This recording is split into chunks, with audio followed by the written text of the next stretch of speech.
വന്ദേ ഭാരത് സർവീസുകൾ ലാഭത്തിലാണോ? മോദി വിരുദ്ധരുടെ വാ അടപ്പിച്ച് കേന്ദ്ര റെയിൽവേ മന്ത്രി അശ്വിനി വൈഷ്ണവ് രംഗത്ത്. 2025 ജനുവരി വരെ ഇന്ത്യൻ റെയിൽവേ ശൃംഖലയിൽ ചെയർ കാറുകളുള്ള 136 വന്ദേ ഭാരത് ട്രെയിൻ സർവീസുകൾ നടത്തുന്നുണ്ടെന്നാണ് കേന്ദ്രമന്ത്രി ഇപ്പോൾ അറിയിച്ചിരിക്കുന്നത്. ഈ ട്രെയിനുകളിലെ മൊത്തം ഒക്യുപ്പൻസി ഏകദേശം 100% എന്ന് മന്ത്രി വ്യക്തമാക്കുന്നു. വന്ദേ ഭാരത് സർവീസുകൾ ഉൾപ്പെടെയുള്ള പാസഞ്ചർ ട്രെയിൻ സർവീസുകൾ ചാർട്ട് ചെയ്ത ടൈം ടേബിൾ മറ്റ് സർവീസുകളെ തടസ്സപ്പെടുത്താതെയും പ്രവർത്തിക്കുന്നുണ്ടെന്നും കേന്ദ്രമന്ത്രി വ്യക്തമാക്കുന്നു.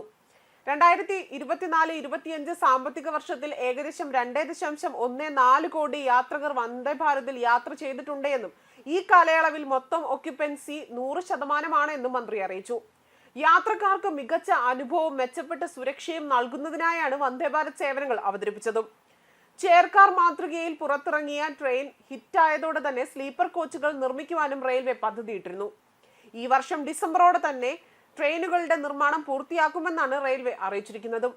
ഇന്ത്യൻ റെയിൽവേയുടെ അഭിമാന സർവീസായി മാറിക്കൊണ്ടിരിക്കുകയാണ് വന്ദേ ഭാരത് എക്സ്പ്രസ്. സുപ്രധാന നഗരങ്ങളെ ബന്ധിപ്പിക്കുന്ന പ്രധാന യാത്രാ മാർഗമായി മാറിയിരിക്കുകയാണ് ഇപ്പോൾ വന്ദേ ഭാരത്. അതേപോലെ തന്നെ ശതാബ്ദി എക്സ്പ്രസിന് സമാനമായി തന്നെ ഒരു ദിവസത്തിൽ താഴെ ദൂരമുള്ള പ്രധാന നഗരങ്ങളെ ബന്ധിപ്പിക്കുന്ന പകൽ മാത്രമുള്ള സർവീസുകളാണ് വന്ദേ ഭാരത് ഉപയോഗിച്ച് നടത്തുന്നത്. നിലവിൽ 136 വന്ദേ ഭാരത് എക്സ്പ്രസുകളാണ് ഇന്ത്യയിൽ ആകെ സർവീസ് നടത്തുന്നത്. എന്നാൽ ഈ സർവീസുകളൊക്കെ തന്നെ ലാഭത്തിലാണോ എന്ന സംശയം പലർക്കും ഉണ്ടായിരുന്നു. ആ സംശയത്തിനുള്ള മറുപടിയായിട്ടാണ് അശ്വിനി വൈഷ്ണവ് രംഗത്ത് വന്നതും.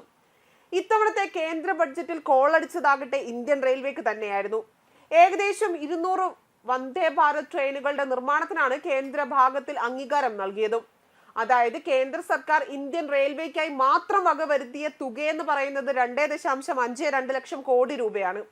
കൂടാതെ തന്നെ നിരവധി പുതിയ ട്രെയിനുകളുടെയും കോച്ചുകളുടെയും നിർമ്മാണത്തിനും അംഗീകാരം നൽകിയിട്ടുണ്ട്. ബജറ്റ് റെയിൽവേ മെച്ചപ്പെടുത്താനുള്ള സർക്കാരിന്റെ നിരന്തരമായ പരിശ്രമത്തിന്റെ തുടർച്ചയെന്നാണ് കേന്ദ്ര റെയിൽവേ മന്ത്രി അശ്വിനി വൈഷ്ണവ് വ്യക്തമാക്കിയതും. കൂടാതെ തന്നെ 100 അമൃത് ഭാരത് ട്രെയിനുകളുടെയും 17,500 ജനറൽ കോച്ചുകളുടെയും നിർമ്മാണത്തിനും സർക്കാർ അംഗീകാരം നൽകിയിട്ടുണ്ട്.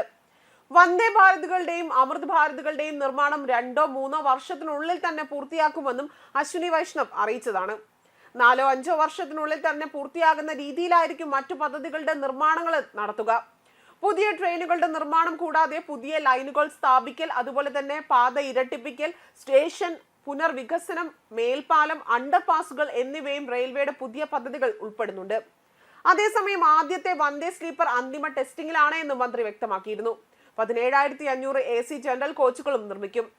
അടുത്ത 5 വർഷത്തിനുള്ളിൽ തന്നെ ICF കോച്ചുകൾ മാറ്റിക്കൊണ്ട് LBH കോച്ചുകളിലേക്ക് മാറുമെന്നും ഈ വർഷം മാർച്ച് 31-നുള്ളിൽ 1,400 ജനറൽ കോച്ചുകൾ പുറത്തിറങ്ങും. 2025-26-നുള്ളിൽ തന്നെ 2,000 കോച്ചുകളും റെയിൽവേ വികസനത്തിന് ബജറ്റിൽ ആകെ വകവരുത്തിയത് 2,52,000 കോടി രൂപയാണ്.